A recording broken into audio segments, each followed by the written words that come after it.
If things have finally calmed down in your life, and instead of feeling relief, you feel emotionally flat, not sad exactly, not happy either, just kind of numb or disconnected, I want you to know you're not alone and there's nothing wrong with you.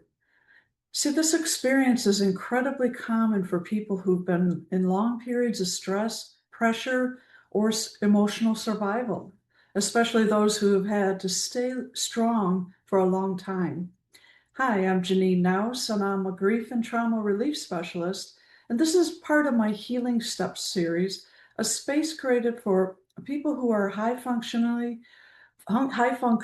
emotionally, and quietly exhausted on the inside. Now, this is not a space for fixing. There's no pressure to share, no expectation to do anything.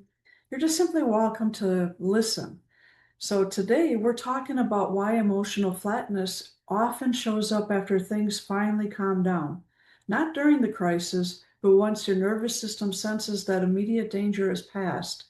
And the most important thing I want you to hear right away is this response is protective, it's intelligent, and it makes sense given what your body has been through. So, in the next few minutes, I'm going to explain why this happens in a simple, grounded way so you can understand what your nervous system is doing and stop turning this experience into self judgment. So, let's start there, okay? Now, one of the most confusing things about emotional flatness is when it shows up. Now, it often doesn't happen during the hardest moments, it happens afterwards. And after the crisis passes, after the pressure eases, and after life finally looks more stable on the outside. And this is because when you've been under prolonged stress, emotional, relational, or situational, your nervous system learns to prioritize functioning over feeling. And during high stress periods, your body isn't asking, how do I feel? It's asking, what do I need to do to get through this?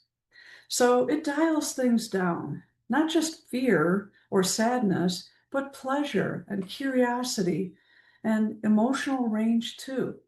So this isn't shut down in the way people often imagine it. It's more like a dimmer switch. So your system is conserving energy, protecting you from overload, and keeping you operational. And here's the key part many people miss. Once the danger is gone, your nervous system doesn't immediately switch back on. It waits, it listens, it checks for safety over time. So if you're thinking, I should feel better by now, or what's wrong with me that I don't feel more? I want you to pause and hear this clearly. Emotional flatness is not a failure to heal. It's not a sign that your system is just beginning to come out of protection. If this resonates, you might quietly note just for yourself, when things slow down, what did I expect to feel that didn't show up? I'll repeat that once more so you can write that down if you like. When things slowed down, what did I expect to feel that didn't show up? No need to answer perfectly, and there's no need to share. Just noticing is enough. Now, there's another layer of emotional flatness that often goes unspoken. And for many people, it shows up right when life looks the way that they had hoped it would. So things are calmer and things are there's more stability and less urgency and even less chaos. And yet, instead of feeling relief, there's a quiet sense of emptiness or distance, like you're watching your own life from a few steps back. Now, this can be especially unsettling for people who are self aware and reflective because they expect insight to lead to feeling better. But nervous systems don't move on insight alone. They actually move on consistency and safety over time. So I remember a period in my own life when things finally slowed down after years of pushing and adapting and holding everything together. On the outside, it looked like progress, but on the inside, I felt strangely neutral, not overwhelmed, not in crisis, just simply flat. And I remember wondering, is this it? Did something in me break along the way? And what I didn't understand then, and what I see so clearly now in the people I work with, is that my nervous system was finally allowing itself to pause. It wasn't numb because it was damaged. It was quiet because it had been overworked or been working overtime for a very long time. Now, this moment, the emotional pause after prolonged stress, it's often the threshold, not the end. It's the place where your system begins to renegotiate safety, where it slowly tests, is it really okay to feel again?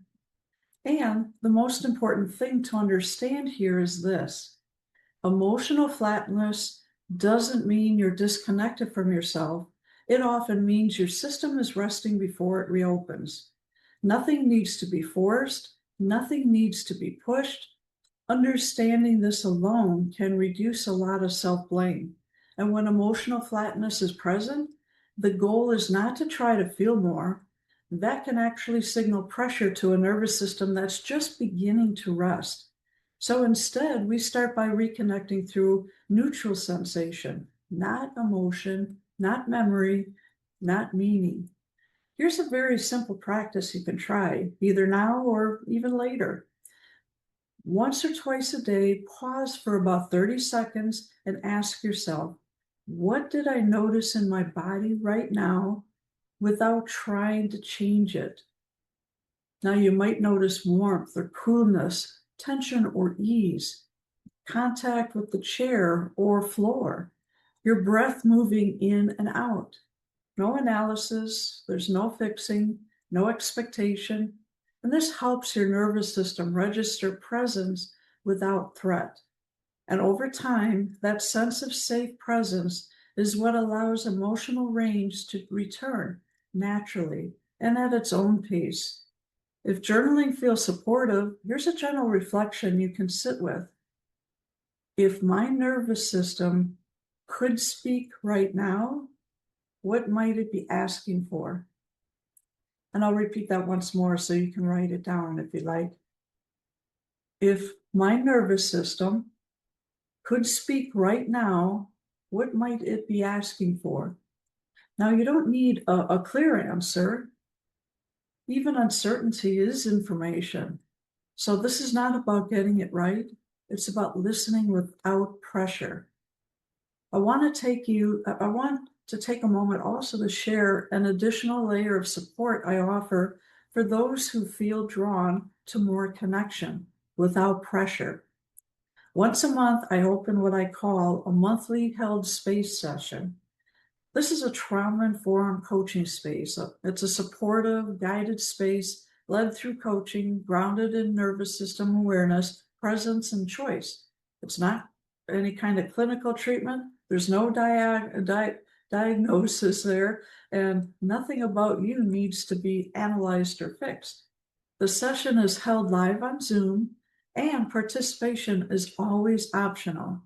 And you're welcome to share out loud, write in the chat, or just simply listen with your camera off or on. Witnessing counts as participation here. This space is for people who want connection without pressure, support without performance, a place to slow down without having to explain themselves. And I open the space and you are met exactly where you are. Now, the monthly held space session takes place on the fourth Wednesday of each month at 7 p.m. Eastern. And when relevant, the first theme that we will explore is for those who've been the strong one for too long. Now, this session is an added layer of care within the Transformation membership, Find Peace and Joy. It's designed to complement the work you're already doing in your life, offering a steady human place to pause, reflect, and reconnect at your own pace. If this kind of space feels supportive, or you're certainly welcome, and if not, you pause here too. So if you've been listening today, you've been quietly identifying with any of this, maybe noticing one area of your life where things look calm on the outside, but inside you still feel a little distant, flat, or unsure of what you need. That's often the first signal. So, not that something is wrong, but that something wants your attention. So, in the healing clarity sessions, we gently uncover what may be happening beneath the surface from a nervous system perspective, so you can understand why your experience makes sense rather than judging it. Now, this is a 30-minute coaching based conversation. It's calm, it's focused, and there's no pressure to go anywhere you're not ready to go. And by the end of the session, most people discover one clear insight or next step that they can take, something grounded and realistic that helps them feel a little more oriented and connected. There's no fixing, no obligation, no expectation beyond showing up as you are. And if that feels supportive, you're welcome to schedule a healing clarity session. And if not, you can simply take what you needed from today and move forward in your own time. You'll find the link wherever you're watching this. If this conversation resonated, I want to remind you of something important before you go. Healing doesn't happen all at once, and it doesn't move in a straight line. Moments of quiet, flatness, or pause aren't setbacks. They're often part of how safety returns. And if you'd like to stay connected, you're welcome to subscribe to my YouTube channel for more trauma-informed conversations like this, created for people who are strong, capable, and quietly carrying more than they let on. And you may also want to watch the video linked here that explores what happens when your nervous system has been in a survival mode for a long time, and how awareness begins to bring relief without forcing change. And if today helped you feel a little more understood, take that with you. You don't need to rush. You don't need to fix anything. And you're allowed to move at your own pace. Safety comes first, and healing unfolds gently. Thank you for joining us today, and I hope you all have an absolutely wonderful day. Bye-bye.